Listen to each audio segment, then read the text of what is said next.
Yo, what up guys? Slowbo Backslap here, slapping you with another video, and today we talking about Lucasfilm Games, what everyone else is talking about, and the amazing news that now Star Wars games will no longer be exclusively under the EA umbrella. What does that mean in the future? What does that mean for gaming and Star Wars games in the future? So if you watched my video yesterday, I did a video talking about how now Bethesda, the publisher, as well as Machine Games, the developer, are making a new Indiana Jones game for Lucasfilm Games, which is the brand new publishing arm for Disney in regards to Lucasfilm IP. And Lucasfilm IP is your Indiana Jones franchise, your Star Wars franchise, the most popular ones that we know about. Well, now they announced today that they're partnered with Ubisoft and Massive Entertainment, the developer of the Division games, to make a new Star Wars game. So this is huge news on so many different levels. One, it's huge because it now means that we won't have the short number of Star Wars games coming out. Now Lucasfilm is branching out, Disney is branching out beyond just EA to look for developers who may have better talents or be better suited for this particular kind of Star Wars game they're looking for, or to find great talent. Now, to quote Yves Guillemot, who is the co-founder and CEO of Ubisoft, he says, "The vast Star Wars lore is an incredible source of inspiration for our teams. This is the beginning of a long-term collaboration," I'll get to that again in a moment, "with Disney and Lucasfilm Games, and we are pleased to be working hand in hand to build upon this incredible legacy of Lucasfilm to create a game that we know Star Wars fans will love." Now, that key part that E says about long-term collaboration has me thinking about a few things here. I think that they've already planned to do either more than one title with Massive, but maybe that those plans are kind of tentative based upon how well the game does. Now, Julian Garrity, who was the creative director for the Division games, is leading the team on this new Star Wars game, which also kind of throws in doubt about the future of the Division 2, which hasn't had any major updates in a very long time. The player base is really small.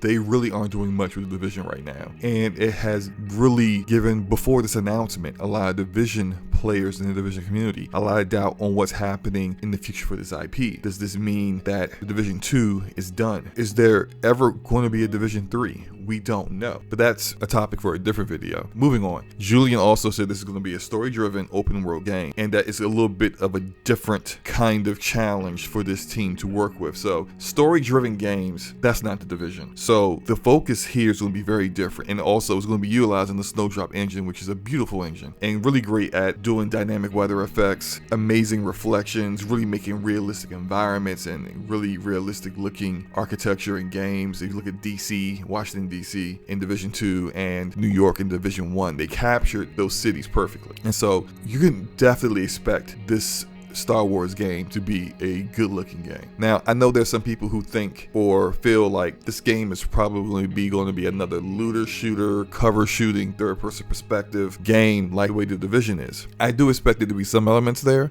but not completely fully. Julian's saying that this is a new challenge for them. I think he means that. I think that this game is going to have a much better story than the Division game stories are. I think this game probably would have some cover shooting elements to it, depending on what kind of character is your character. Is he a stormtrooper, a Republic soldier, someone who doesn't have force powers? That would make sense. If he's a Jedi, then we're looking at something different here. Cover shooting wouldn't really play a part in that. Still information that we don't quite have any answers for yet. But I would caution those who are writing this game off as a Division game just with a Star Wars skin on it to not make that judgment so soon. Also, what does this mean for EA? Now, EA had an exclusive deal with Disney on the Star Wars IP that started in 2013, May of 2013, and expires likely in May of 2023. It's definitely expiring in 2023. The month, not quite sure, but probably May. Now, Disney and Lucasfilm Games making this deal with Ubisoft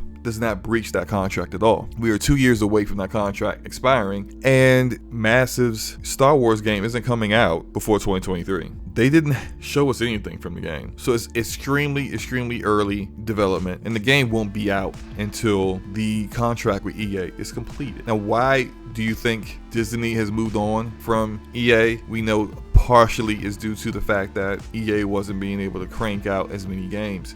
We know for a fact that EA only put out 8 games in 4 years. But there's also the fact that some of the games that EA made were not received very well. Battlefield 1 was criticized for not having a campaign and being a very bare bones PvP game. That was definitely a reskin of a Battlefield game in the way that it moved. A lot of the assets, the animations were all from Battlefield. But Battlefront 2 had the whole loot box controversies that really put a damper on the Star Wars franchise right before the release of their movie. The last 2 games have been better, but that's in 8 years, just 4 games. And with all of the resources that EA has at their disposal, a billion-dollar corporation with tons of studios under their belt, they canceled 3 games. They canceled Ragtag, which is the game that Amy Hennig was making. They canceled Orca. They canceled Viking. One of those, I think, is the game 1313, which was also canceled. That's not what Disney anticipated or expected from EA, and they don't have to worry about that now that they're not going to be just working exclusively with EA in the future. Which also needs to be said, Disney is not done working with EA. They haven't completely killed that relationship. EA is still making Star Wars games. So expect another Fallen Order, expect another Star Wars Squadrons, expect another Battlefront game at some point. This only helps Disney get the Star Wars game and IP in the minds and hands of gamers going forward more and more in the future. Now, overall, how do I feel about things? I think this is great because it increases the number of Lucasfilm games that we're going to see in the future. It gives me hope that at some point, one day, we're going to get a Knights of the Old Republic 3, probably made by someone not BioWare. My hope is that they approach Xbox and Obsidian to do a Knights of the Old Republic 3 since they did 2. But I think what this really does, it follows the same format that Disney has been doing with the Marvel license, choosing quality developers to work on their games independently of just working strictly with just one publisher. And instead of doing that, you pick and choose the developers that work best and have the tools and resources to really make what you want your Star Wars games to look like and really show them in their best light. And I think what we see here is that Disney is taking steps towards that. But what do you guys think? Do you think that this is going to turn out well? How do you feel about Massive, the developer of The Division, making a Star Wars game? Let me know in the comment section below. Hit the like button if you liked the video, hit the dislike button if you didn't. It's all good. And hit the subscribe button if you want to see more content like this in the future. Peace.